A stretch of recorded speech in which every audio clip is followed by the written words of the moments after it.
Olá, meus queridos cursistas, eu sou o professor Emanuel Brandão e nesse vídeo nós iremos aprender os principais conceitos sobre genética. Vamos começar conhecendo o conceito da palavra genética. O que seria genética? Genética é uma área da biologia que é reservada ao estudo da hereditariedade, ou seja, estuda a transmissão das características hereditárias de uma geração para outra. E de forma geral, nós podemos dizer também que a genética estuda os genes. Então, vamos conhecer agora o que são os genes. Os genes, basicamente, são uma sequência de DNA que contém informações necessárias para a produção de uma proteína específica ou a produção de um RNA. E esses genes estão localizados em uma estrutura que nós chamamos de cromossomos. O que são esses cromossomos? Nada mais, nada menos são estruturas, ou moléculas de DNA envolvidas ou enroladas em proteínas chamadas de histonas. Esses cromossomos nas células eucarióticas estão localizadas lá no núcleo e é nesses cromossomos que nós encontramos os genes. Quando cromossomos são encontrados em células diploides, ou seja, células que possuem dois conjuntos cromossômicos formando pares, nós chamamos esses cromossomos de cromossomos homólogos. São cromossomos que eles vão ter uma certa relação com os chamados alelos. E o que são esses alelos, professor? Lembra que quando nós falamos anteriormente dos genes que são encontrados nos cromossomos? Os alelos nada mais nada menos são do que variações desses genes. Vamos ver um exemplo aqui. Se existe um determinado gene A, nesse gene A, ele vai possuir duas variações. Um alelo que nós chamamos de dominante e um alelo recessivo. O alelo dominante é responsável por uma característica e o alelo recessivo responsável por outra. Professor, o que seria alelo recessivo e dominante? Vamos ver aqui um exemplo para entendermos melhor. Vamos falar sobre, por exemplo, o albinismo. No albinismo, é um tipo de herança genética recessiva. No albinismo, o que acontece? Quando esse indivíduo é afetado, ele possui essa herança, ele não é capaz de produzir melanina, ele produz pouca melanina ou quase nenhuma melanina. E o que acontece? Por não produzir melanina, vai apresentar a cor da pele, dos olhos ou do cabelo mais clara. Então, é basicamente essa característica. Como essa herança é recessiva, ela precisa ter dois alelos recessivos. Por quê? Quando a herança é recessiva, ela só se manifesta em dose dupla. Nesse caso aqui, observe nesse exemplo, o Azinho, o A minúsculo, ele representa o alelo recessivo. Então, ele precisa ter dois alelos para manifestar o albinismo.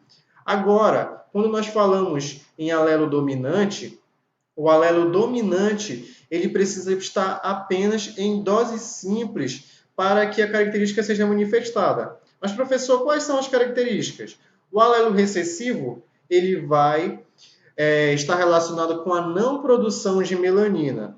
Então, para que tenha esse albinismo, para que esse indivíduo tenha, ele tem que ter dois alelos recessivos. Já o alelo dominante, ele vai estar relacionado com a produção normal de melanina. Então, esse indivíduo não vai ter albinismo. Então, observem que em um mesmo gene nós temos uma variação, duas características diferentes. Então, essas variações são formadas pelos alelos.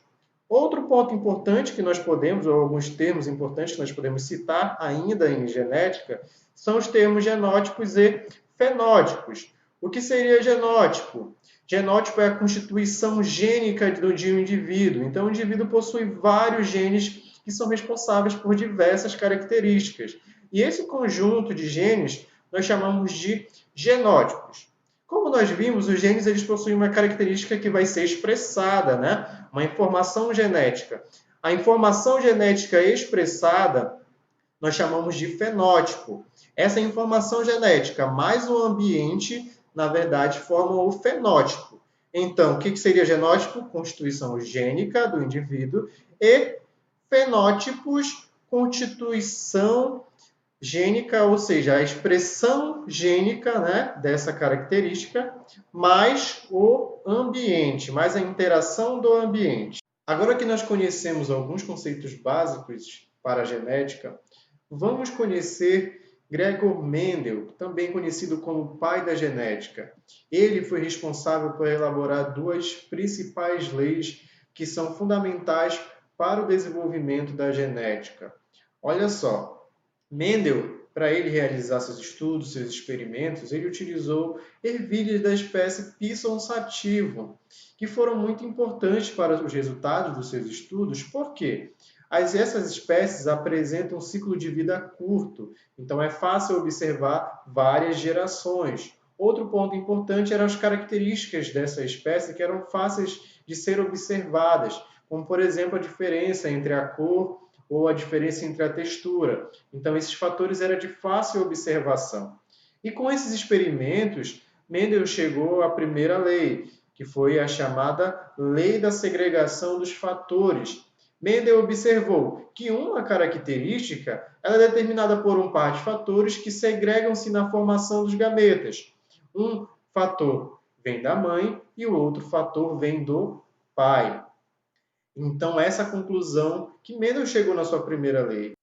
Além disso, Mendel, aprofundando um pouco mais os seus estudos, chegou à segunda lei, que é a chamada Lei da Segregação Independente.